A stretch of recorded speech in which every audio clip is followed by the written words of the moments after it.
What's up, you guys? I have a guest on this week's crowd control story. This is my good friend Brandon, and he's wearing his shades, so he thinks he's invisible. It's first time on screen. These are my new shades. You can get them on illusionist.com, actually.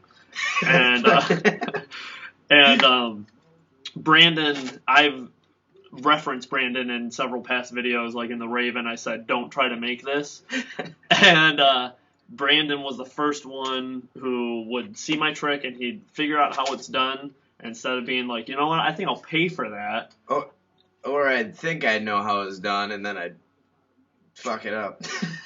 Let me make it instead and show it to everyone, this half-assed product, and then they'll figure it out, and then it will ruin Jarek's trick. So I was back when I first started Magic, and I made the mistake of approaching it right away into a live crowd, and I shouldn't have done that.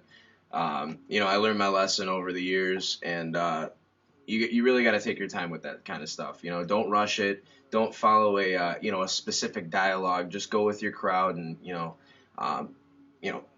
branch off of that. Well, what about just diving head first? Like, you learn the trick, and then you just say, okay, now that I kind of know how it's done, let me just go do it. Well, really, it's all about distracting your audience. I mean, you don't want them necessarily watching you the entire time what you're doing. Sometimes with certain card tricks, I'll move the deck and do what I gotta do, all while keeping their focus on my face or somewhere else on my body. Crucial to two-card money. Yeah, absolutely. But like I said, don't try to memorize a dialogue and use that same dialogue every time. Try to mix it up. Just try to relate to your crowd. Maybe crack a joke, here or there about, their outfit or something. Just, you can go with the comedy approach or dramatic, whatever your forte is. As far as like practicing before you're doing it, I just got Yigel Masika's loops, and I've already broken 4 of them. I know, they break so easy. How many did you? And they come with 5, and I'm down to my last one. I haven't even touched it yet. I hope it wasn't expensive. With shipping and handling, it cost me like $15, so that really sucks.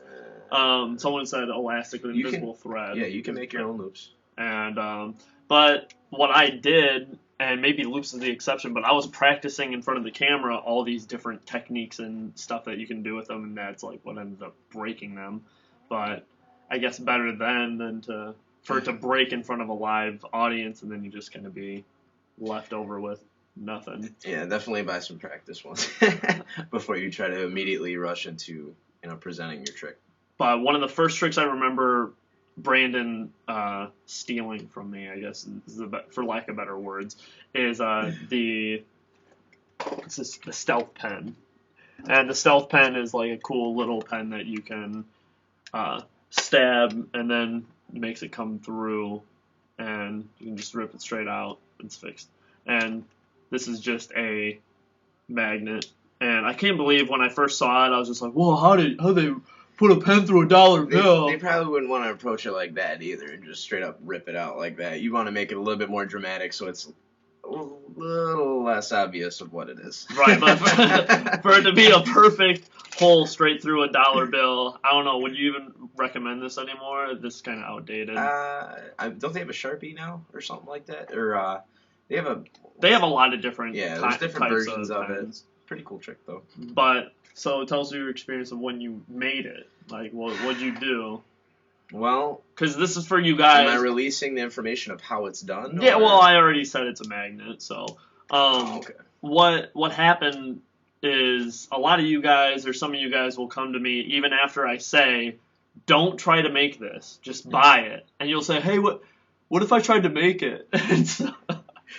Well, I took 2 magnets, and one piece didn't exactly fit, so it wasn't flush or anything. So every time I basically tried to stab it through anything, I could get it sometimes, but it definitely wasn't audience proof. It would fall off, right when I was showing them. I'd lift it up, and it would just fall off, and I'd have half the top of it just cut off. And it was wasn't your Raven purple? No, it was green. Oh, okay. It was green. Yep. What'd you use to what'd you make disappear? I used, what was it? Just little things. I think I had a Canadian quarter. was it? Or it wasn't even Canadian. I think it was a Mexican coin. Either way, it was a metal object, like a bottle cap, and I put something underneath the bottle cap, a beer cap or anything like that. How soon before, like, how many performances do you think you pulled off before someone figured out how it was done? I pulled off one. And then they had me do it again, which was my mistake. Never repeat the same trick twice. Try to mix it up. Have, a couple of different, things you want to add to your routine. Never somebody, how'd you do that? How'd you do that? Do it again. Do it again. Do it for my friend. Yeah, don't. Hey, come here. Don't. You do have to it see twice. this. Set up. Do that one where you did in the hand again. It is obvious enough. I haven't seen anything that quite stands up to the Raven. That's what I was telling them too. That is a quick setup, So I mean, you're reaching inside, you're reaching around you, you're trying to get it set up again, and it becomes obvious. If they don't get it the second time and you do it a third time, they're definitely gonna how it's done. What I did this past weekend was I put on like a 45-minute magic show. Actually, it was pretty cool. It was just spontaneous. I didn't get paid for it. I was just like practicing new stuff that I've been learning, and early in the set, I wanted to get dress code out of the way for obvious reasons, kind of, maybe, a little bit. Dress code? Yeah. Did I ever teach you how to do that? Yeah. Oh, okay. Well, you showed me a little bit, but you didn't show me in depth, so I learned how to do it, like, step for step. That's another thing. I made my own dress code. It actually did turn out pretty well. I lost magic for a little bit. How'd you learn it? Because I torrented it. Yeah, it was very, very difficult to find. I didn't want to buy it, and I kind of ran with it. I saw a couple different versions, and I was like, okay, well, maybe I can get away with doing this. And I made a test version, and that didn't work out. So, and I tried another one after that, a different way to do it, and it actually works out pretty well. So, I mean, if you are going to recreate it, definitely field test it, like on your family members, somebody that's not gonna, run off to all your friends and be like, oh yeah, this is how he does it. It's not. I'll get back into dress code in a second, but what I did was I did dress code, and I took my shirt off, my overcoat off, and like showed that I was clean. And when I put it back on, I hooked the Raven as I put my sleeve back on, so nice. I could like go right into the Raven. I like it. So if you can transition easily like that, then like just think about that when you're doing routines.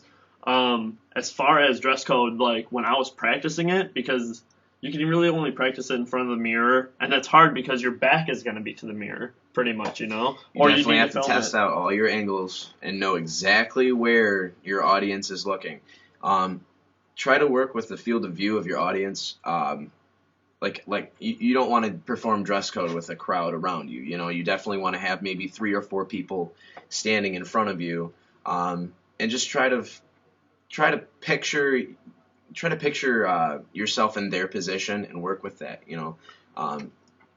Again, that's such a touchy trick. When I did it, I was talking to my mom, and I was just like wearing my overcoat and stuff like that, and my mom was in the den, and I was just talking to her normal, and then like I just turned around to look at something, and like when I turned back, like the change happened, and she was doing that. So if you can kind of like sneak in practicing stuff like that, you should definitely try it out. And she's still like freaking out about it a little bit because she didn't know it was coming. But you didn't do it twice, did you? No, of course didn't do it twice.